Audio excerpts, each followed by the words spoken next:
so I need some water now.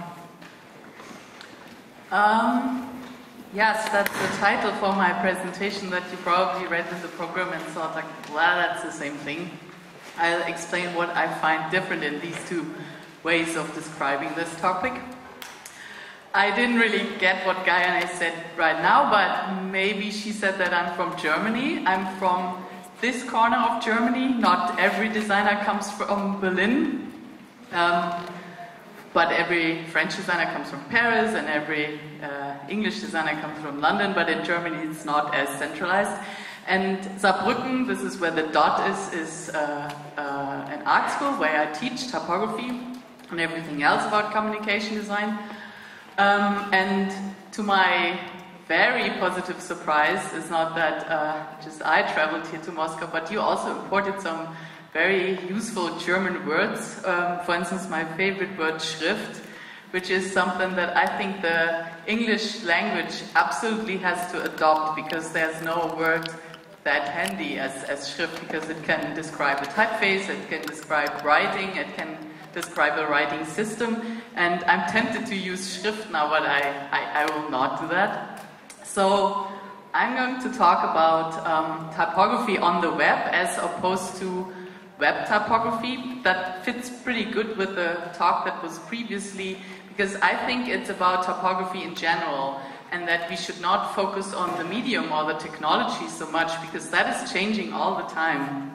But the design of a piece or the content should actually focus more on how we are perceiving the content, or you could say how we read the content, but not everything that is designed or that we put out there is actually read. We also just oftentimes just look at it or take in information and not actually read.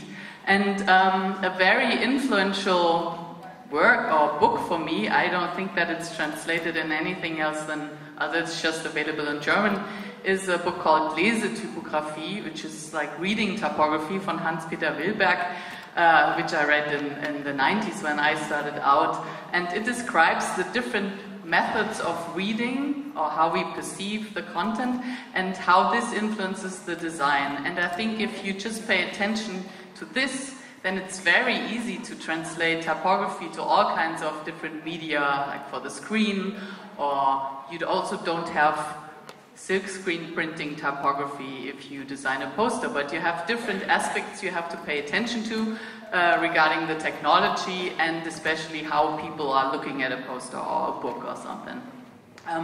But he also says, and that I really like that it's not all about just reading or looking at the information, but we also just see the typeface. So the typeface already carries a lot of visual information, and it's very important to pick a good or fitting typeface for the certain kind of content we have or methods of reading. And these are basically the two poles between all of the jobs or different designs we're doing are dancing in between. So there's, on the one hand, the maximum attention we want to achieve with something, and on the other hand, the maximum legibility or readability we want to have. And for this, you really need a legible typeface and legible typography. And on the other hand, if you need attention, like on a poster or in advertising, you need a very, very expressive typeface that already communicates that there's something going on, or there's an event or something before the people actually read it.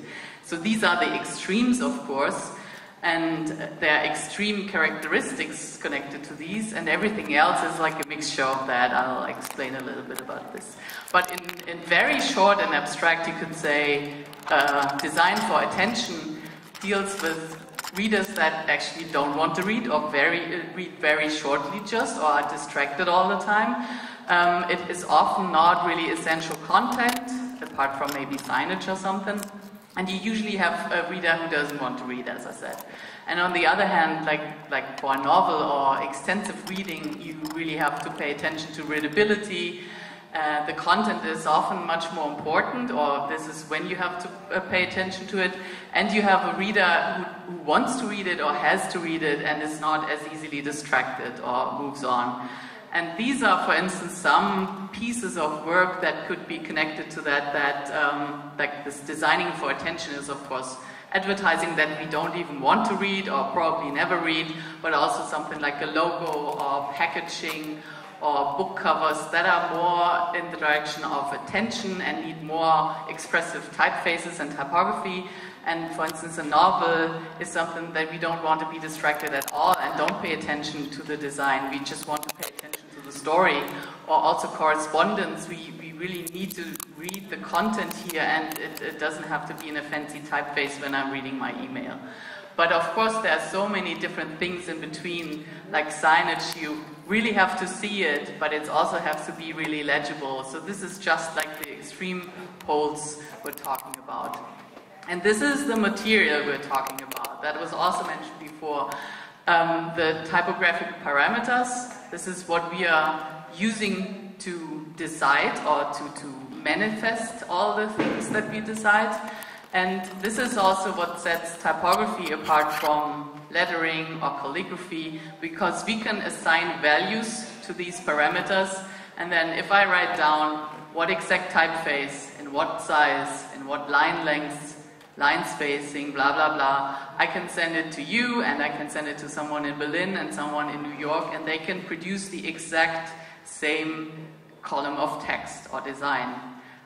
For the design part, you need a little bit more, not just the, this is called micro typography, these parameters, and for the actual design you need, you need a little bit more to decide on, like we heard about the margin, where does the column sit on the page, or how large is this thing anyway, like how large is the format, what colors you could pick, how do you work together with photos. But this is like already the dimension of layout, and if the piece is still typography heavy, you could call this macro typography.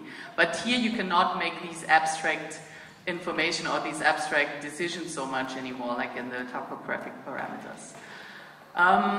So let's look at the different types of reading briefly and what is important for this in general, not just like in printed matter, where we're usually coming from, or a lot of you and I also have experience with this, either using them or designing them. And for linear reading, like in a novel or long pieces of text, you don't really want to pay attention to anything, but you want to have distraction-free reading. It's often pretty small type sizes, you have little variation in styles, you only need a regular, an italic, a bold maybe.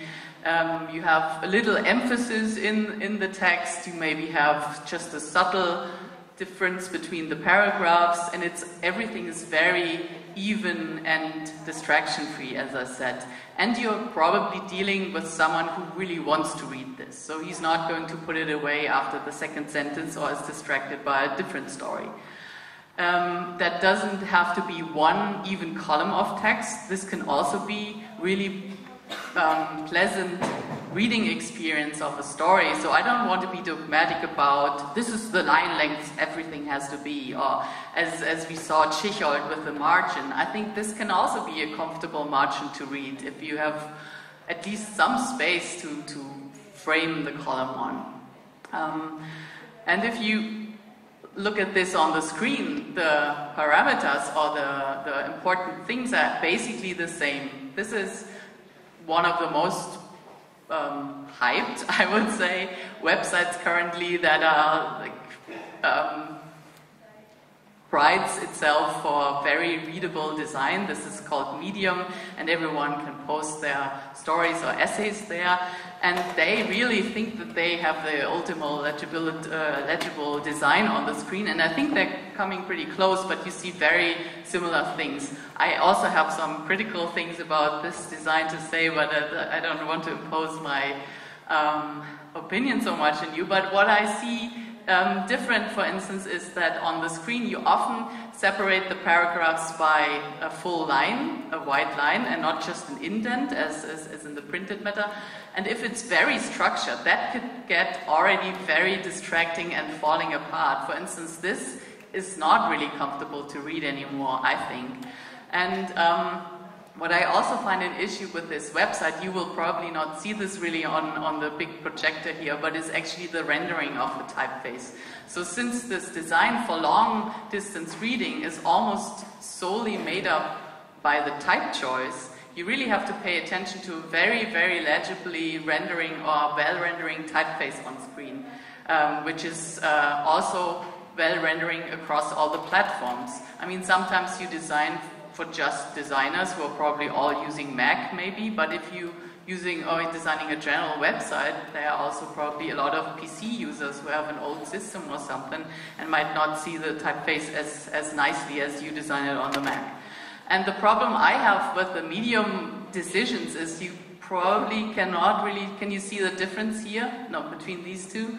Is that they are using a setting that is switching the method of font rendering to something that is called anti-aliasing or grayscale anti-aliasing, as opposed to the default, at least on the Mac or the newer PC systems, which are using subpixel anti-aliasing. This is getting a bit technical for a moment, but I try to explain it briefly, that you basically have 3 different rendering types of fonts. This is the oldest one at the top, where just the letter form is represented by black pixel. And depending on where the glyph is landing on the pixel grid, the pixel is either on or off. And then you see these typical staircase steps between. And then the next oldest method is the one in the middle, which uses these gray values in between to soften these steps. And this is what we now call on the web grayscale anti-aliasing. And the latest technology was introduced as ClearType or for the Mac for a long time, is using subpixel anti-aliasing. And this is always that you can recognize it because the type is a little colored, or sometimes it has like little colorful shadings at the right and the left edge in different colors. And I don't know if you can see it, but this is using the same principle of these gray values or these colored values in between to soften the steps, but they are of different color here.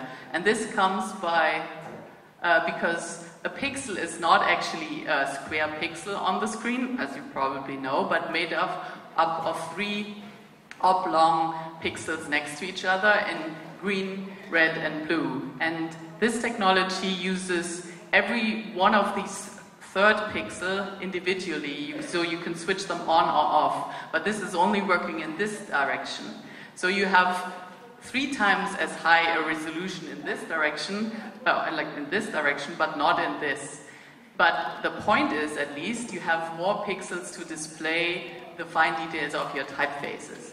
And for small sizes and not very well hinted fonts, this is a method that is very positive, so that you can display the type a little bit better than just with a crude rendering. So if you don't have very optimized typefaces, which is maybe manually hinted, or everyone who's working with Paratype knows about this here, but just have like a standard multi-purpose typeface, you should probably leave this setting on, because it just displays the type in a much more legible way.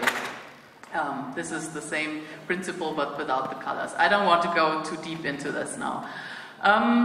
Another thing which is very, prevalent on the web is that you have a single column design these days.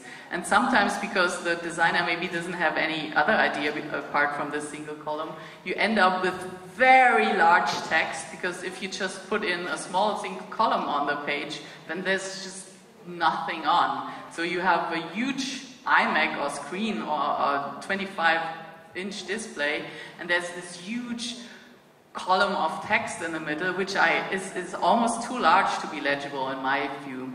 But the problem is, if you have several columns, then because we scroll vertically, then you maybe want to read this further and want to scroll, but you didn't finish this in the middle. So everything that is multi-column on the web is a little bit hard to navigate. And that's also the reason why digital magazines and books are often using paging instead of scrolling. So you're not scrolling like this, but you're like tabbing on the page, and then it flips through it, because then you can utilize several columns a little bit easier to navigate. This is just like this method for digital magazines that are basically print designs as PDFs. So to sum this up, for linear reading on the screen, you have to pay attention to the typeface for most. So you have to have a well-rendering typeface. Justification is really horrible if you don't have good hyphenation. So don't use justified text for good reading on screen. And hyphenation is horrible for everything but English. So if you said, I don't know about Russian, but don't set German with automated hyphenation and justification on. You should best leave the subpixel rendering to auto, so that picks whether you have light or dark text, picks the best rendering. Gray or light colors are harder to render because they're just less dark pixels there that could display the core of a typeface or a letter form. And you could probably, or you should consider multiple columns, because that is always a little bit harder to read, and probably prefer something like a single column reading experience at least. If we look at something that is less linear in reading, but what Wilber called consultational reading, it's completely different. The prototype of this is, for instance, something like a lexicon or a word book or something, which is very, very structured, and the reading time is very short. We usually just look something up, read this, and then move on, and either close it or jump to somewhere else. So you totally don't have this gray, even screen anymore, or page, but it is very structured and very different. And you need a typeface that has many different styles, probably several typefaces, maybe a sans serif and a serif typeface like this here. You probably need an extensive character set because it has Greek or what other symbols in there. And it is a mixture of attention for the keywords and then okay legibility for the text. But it's actually more important to fit a lot on the page, at least in print design. And you have, again, a motivated reader who really wants to look something up. So you can almost be a little bit, it can be a little bit painful for him, but it should be compact. And on the screen we see basically a similar principle, or the conventions that we follow are the same on the screen. Like you have the keyword and you have the example for that or something. And here it's the density and the compactness is much more important, or it's much more useful than a splendid page. For instance, this is the page of the main word book or lexicon in Germany, and it has so much white space and such blended layout that you don't actually see anything above the fold, or I'll explain that later, that term, but it's really, I don't feel like dense information, or it feels too loose and I have to scroll to maybe find related terms. This is an example where it's a little bit more compact and which I find more useful for something you want to look up. But it's not only lexicas, it's everything like a forum or a lot of websites that are referencing things or are research help or something where you look something up are designed like this or need to work in a similar thing. So you have keywords that are a little bit more expressive, or you have to find them, and then there's text that is explaining something. And something that is uniting all these are that they are actually really horrible design when you look at them abstractly, but I deal with this website every single day and I find my trains. It's the German train website, so it's really, if you're used to the things, then you make then you are even content with a horrible, everything is Helvetica or system font or something.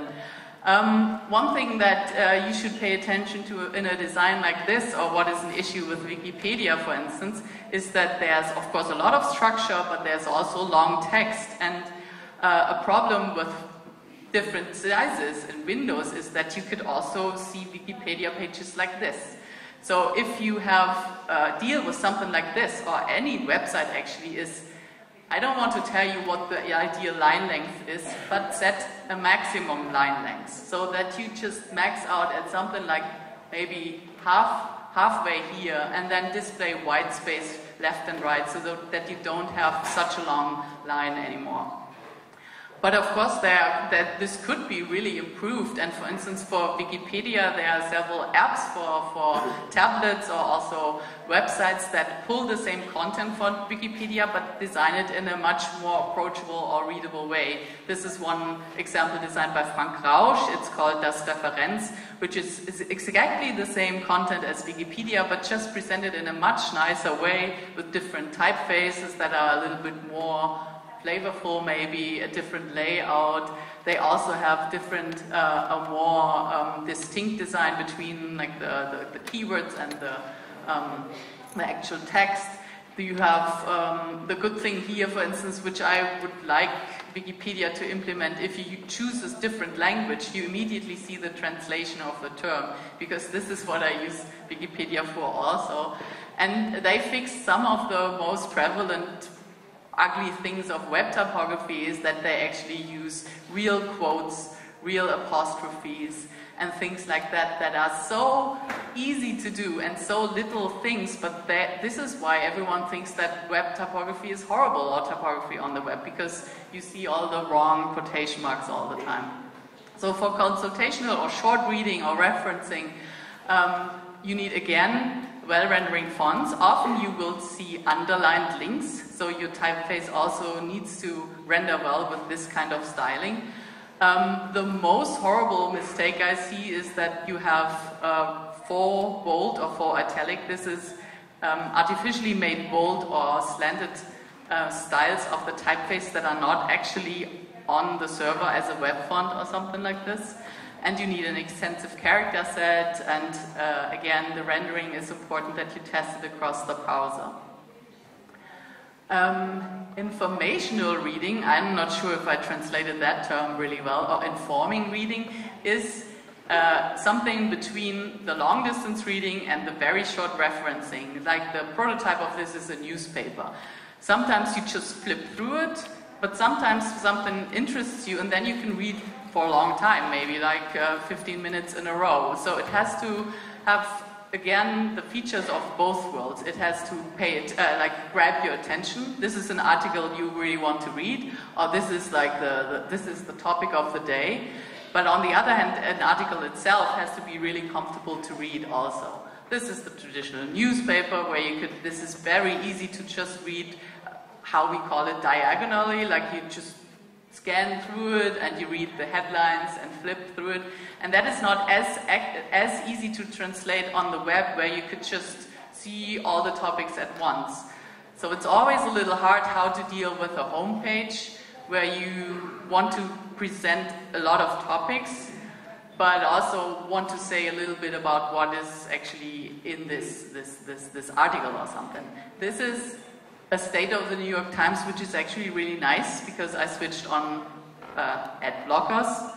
But you could also see websites for newspapers that look like this, that have more ads and things popping up and menus coming out, so that you actually don't even see the headline of an article anymore. And that is, of course, a problem I cannot even go into right now. And it's really a huge topic that is discussed just with the new launch of the latest macOS for mobile that now introduces ad blockers. So how we deal with advertising on the web is really something we have to solve in the coming years. But the problem is here, what I mentioned also earlier, is something that we still call on the screen also above the fold, which means like what you see when you have the newspaper folded, like on the newsstand. This is like the headlines, and this is, you should see the most important information right away.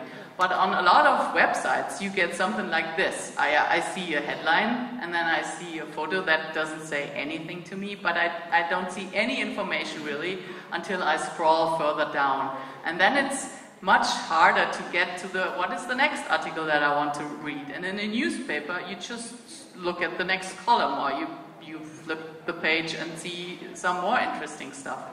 And on the web, you really have to, the people look for something, or you have to find ways how to point them to the next topic, and not just like here, the most emailed articles is a little bit of a dumb suggestion, I would say. Also, a problem is that all the elements are so many and so not a clear hierarchy, that you don't actually know where to look at on a site like this, which is the popular news site for tech circles. But it is totally unattractive to click on any article for me here, because also the images are so undescriptive and the type is so unattractive for me to read that The Verge is solving this a little better. It has the same type of content there, and it's all tech news, but the images are not really important here anyway, and they put it in the background and let the good headlines speak for them. And for me, it's much easier to scan what are the topics of the day than in the previous one. So it's not all about the white space. If someone tells you your website needs to have white space and then you design it like this, that is not even really helping. You need a really good way to tell them what is the most important story, where should you click next, and things like this. So here it's the struggle with the different elements on the page. You have to create a hierarchy of like headlines and images and guide the reader where they should go or how they could navigate this, but don't underestimate them with too little content on the screen either.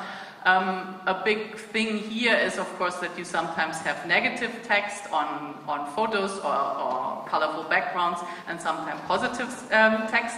And it's on the screen, it's reversed than in print.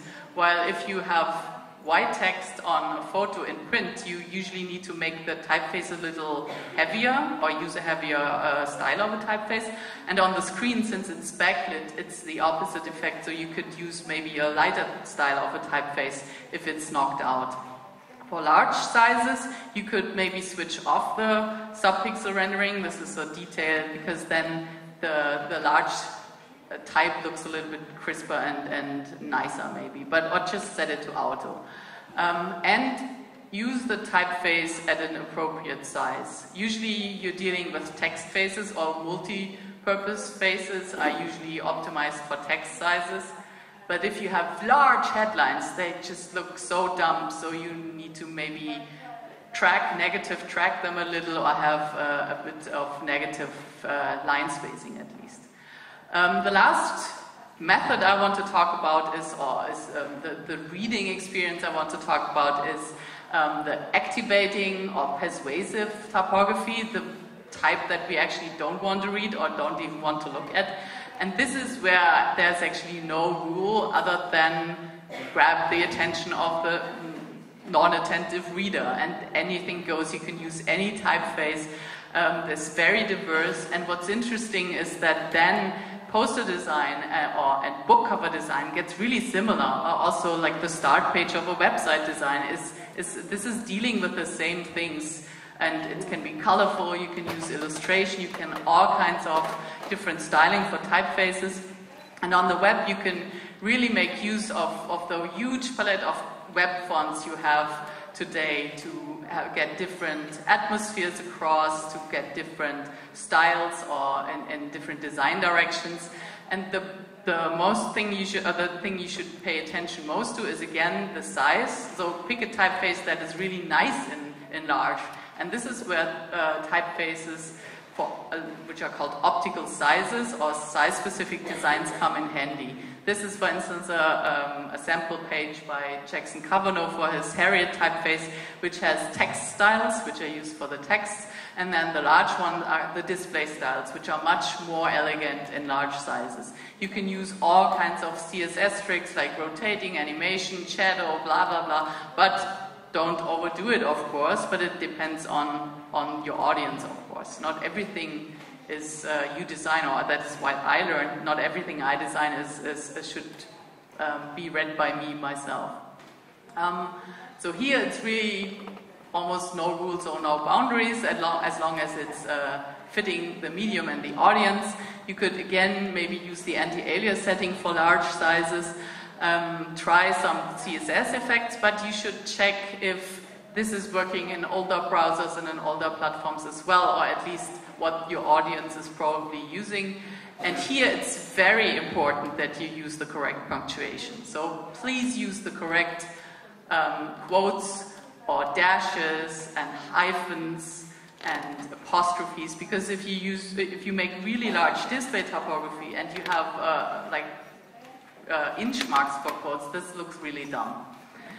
But as for the second part of my talk, I want to talk about something that is unique to designing for the screen, and which is really the coolest aspect of designing for the screen or the web, is that it can be much more responsive than the things that we do for print design.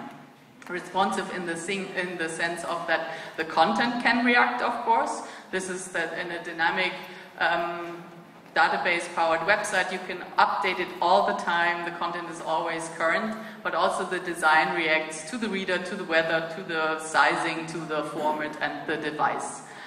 This is, of course, like the format and the device is nothing new. We had that all the time, that different kind of books or material had different design. So you had books that were designed for being read while sitting on the table, or holding in two hands, or holding in one hand, or holding very close to your face, because this is a songbook you want to use on the go or something. And the idea behind this is that you don't just use the same font size and layout and margin sizing for everything, but you adjust this to the expected reading distance. So if you read something really close to your eyes, it can be much smaller font sizes and margins than something that you read from here. This is the ideal that you should see. This is an experiment by Nick Sherman, but this is the actual setup. And to help you find the right size for something like this, scientists came up with a very handy measurement of arc minutes. No one of us or designers have ever heard of arc minutes, probably, but it's a measurement for size that is depending on the reading distance. So it's like the size you see depending on the reading distance, and if you just keep like the arc minutes the same, then you can calculate what size you would probably need for a different media. This is a tool then that Nick Sherman and Chris Lewis set up, called SizeCalc, and you could put in like the perceived size of 40 arc minutes, for instance, is like the minimum smallest size for comfortable long distance reading. There are also some standards in Germany established now from the Dean that have some of the suggested sizes.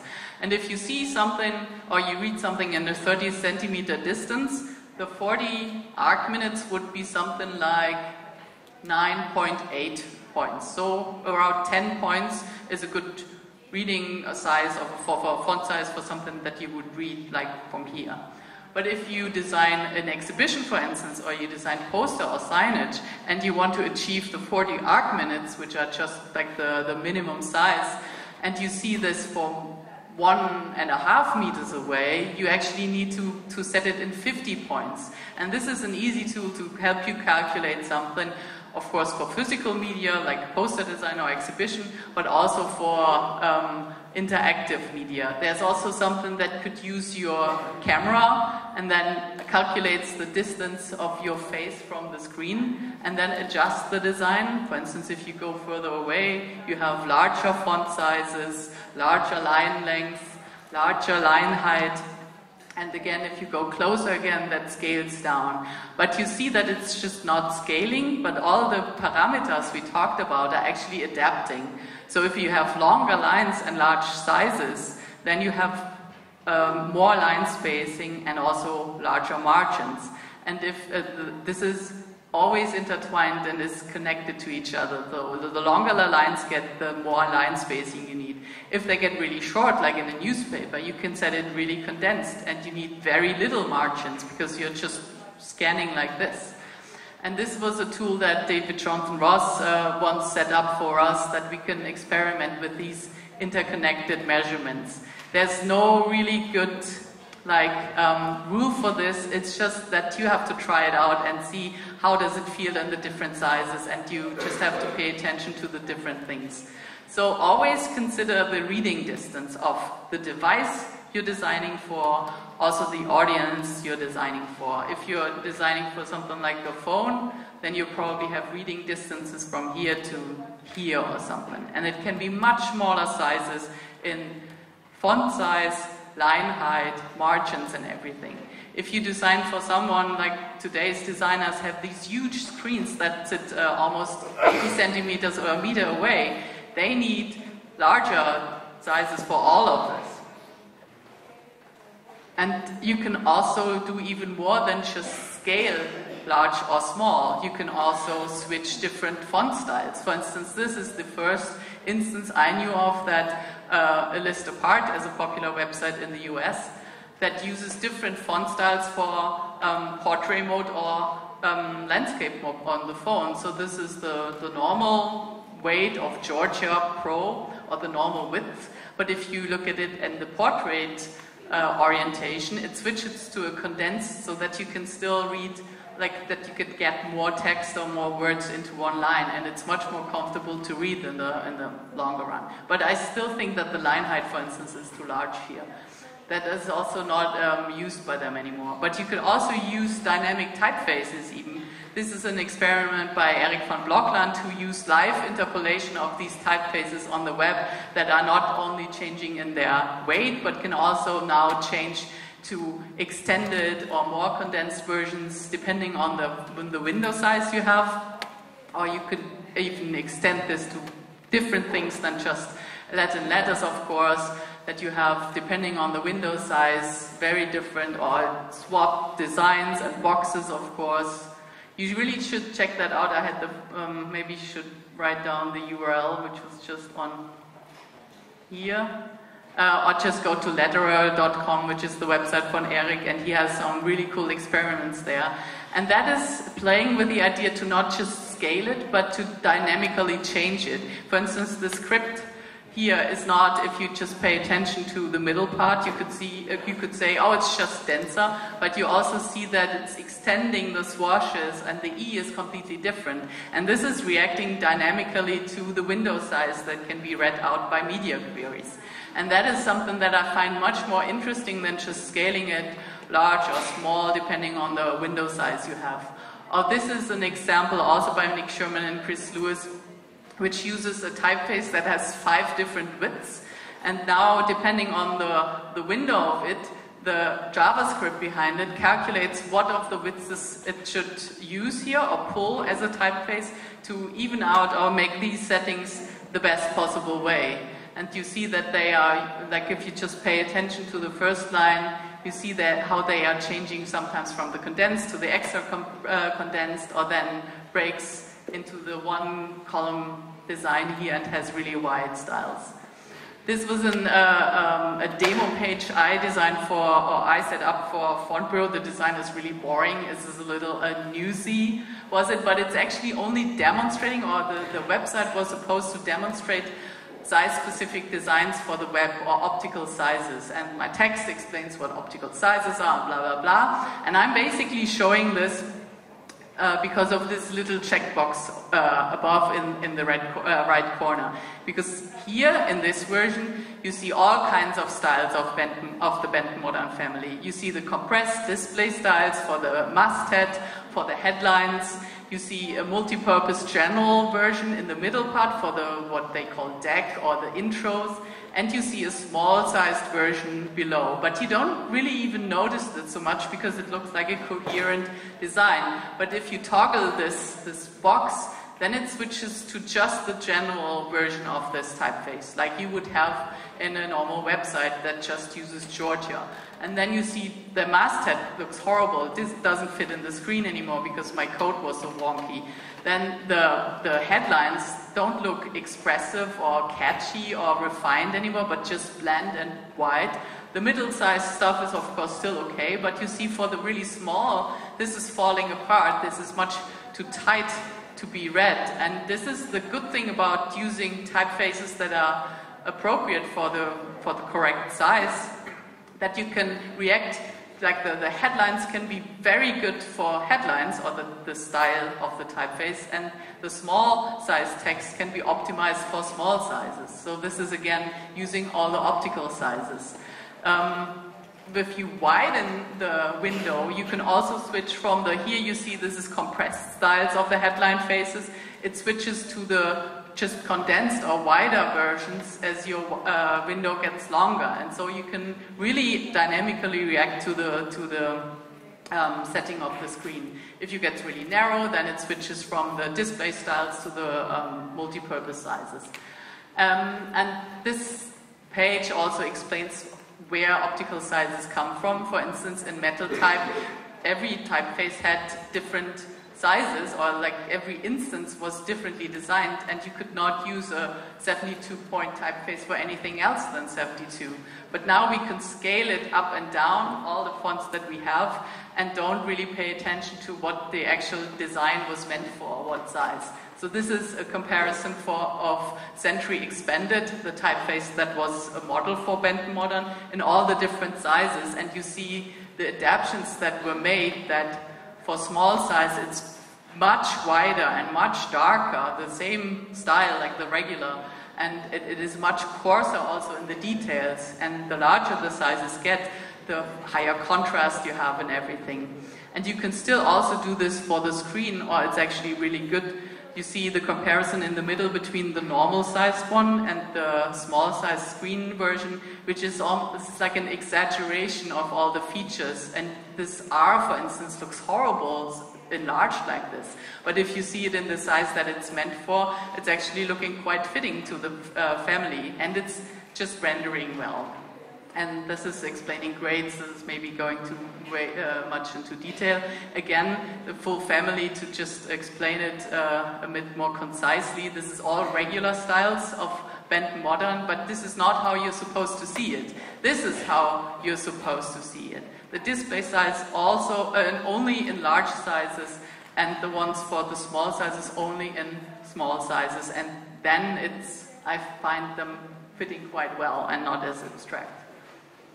This is how the website then was launched in the end, designed by a web designer in Croatia, Marko Dugončić, and mine was just like to set up the content. And we, unfortunately, although I really like this feature, don't have this toggle for the different sizes anymore, but it switches, you can switch between formal and expressive design, which was this, so that I previewed before.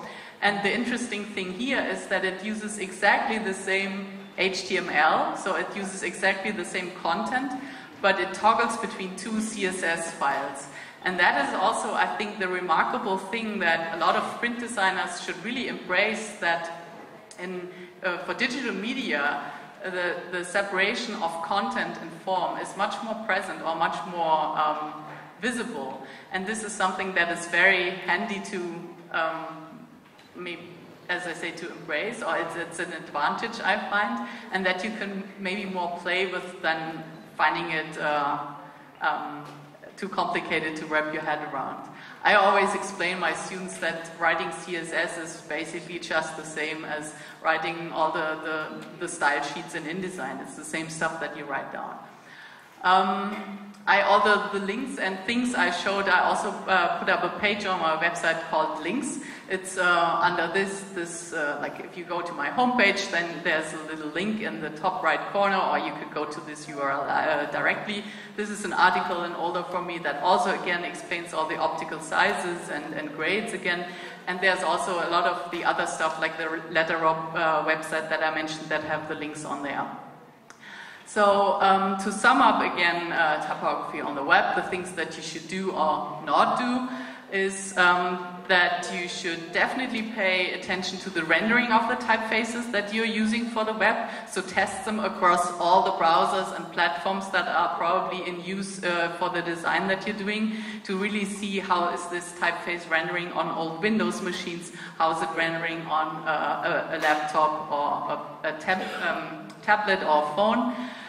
The most annoying thing for me is the for bold and for italic, but it's something like once you notice it and once you see it on the web, you see it everywhere. It's probably okay if you don't notice it yet. Don't justify text if you don't have good hyphenation for it. Switch on kerning and open type features if you want to use them. This is you can use this by using font feature settings in your CSS. Kerning should be on by default, I would say, but with open type features you can also use alternate characters, swash alternates, or ligatures, special ligatures, or things like this. Small caps also. Check that the font you're using is used in an appropriate font size. So use text faces for text and display faces for display, or things that work well in these sizes.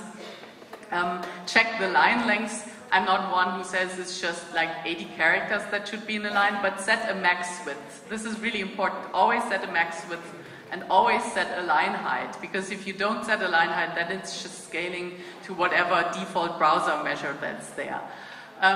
Try to use responsive sizing in a more creative way than just scaling it up or down. You can switch styles of a typeface, you could switch between widths, you can maybe try and experiment with some interpolation. You could crop images instead of just sizing them.